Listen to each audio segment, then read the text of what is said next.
Alors ici, pour choisir parmi ces quatre réponses, laquelle est la réponse juste? La première chose, c'est de se rappeler ce qu'on a dit dans le cours. C'est dit tout simplement qu'on a expliqué que si j'avais un point G par exemple de n points, ça serait dit que la fixe de ce point, ça serait quoi?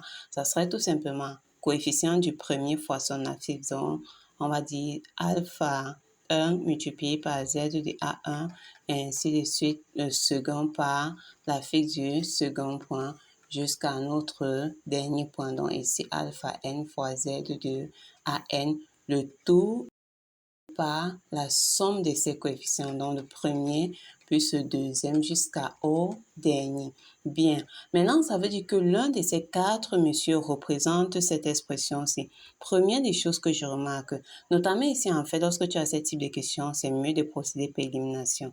Donc, tu remarques en fait que le dénominateur, ce sont c'est la même expression. C'est-à-dire quoi? C'est-à-dire, ce cher monsieur, qu'est-ce qu'on me dit? On me dit la somme pour k allant de 1 jusqu'à n de alpha de k. On voit bien que pour k égale à 1, ça serait quoi? Ça serait alpha de 1, ainsi de suite jusqu'à notre dernier terme. Donc, pour k égale à n, on aura alpha de n. Donc, pour le dénominateur, c'est déjà bon. Maintenant, donc, ça veut dire que l'un de ces quatre numérateurs, c'est celui qui est ici en haut, s'il y a la réponse vraie.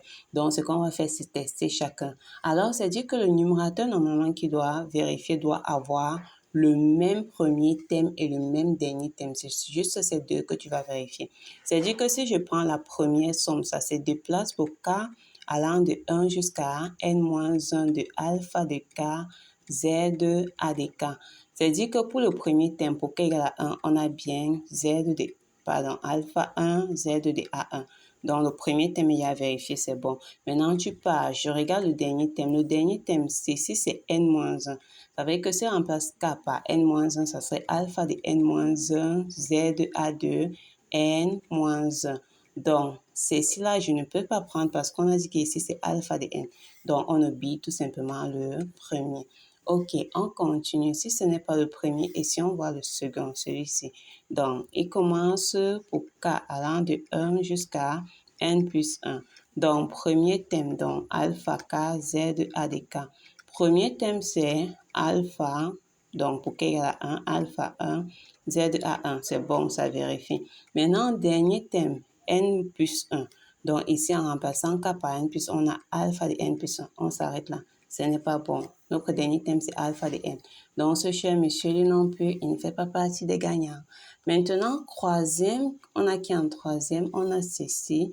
Maintenant, notre somme part de 0 jusqu'à n de alpha de k, z de a de k. Ok, premier, en remplaçant k par 0, on a alpha 0. Je m'arrête là. Mon premier thème, c'est alpha 1, alpha 0, nada. Ce n'est pas bon. Donc, ce monsieur est éliminé. Donc, normalement, le gagnant, ça doit être ce monsieur-ci, mais pour être sûr, on ne sait jamais. Allons-y.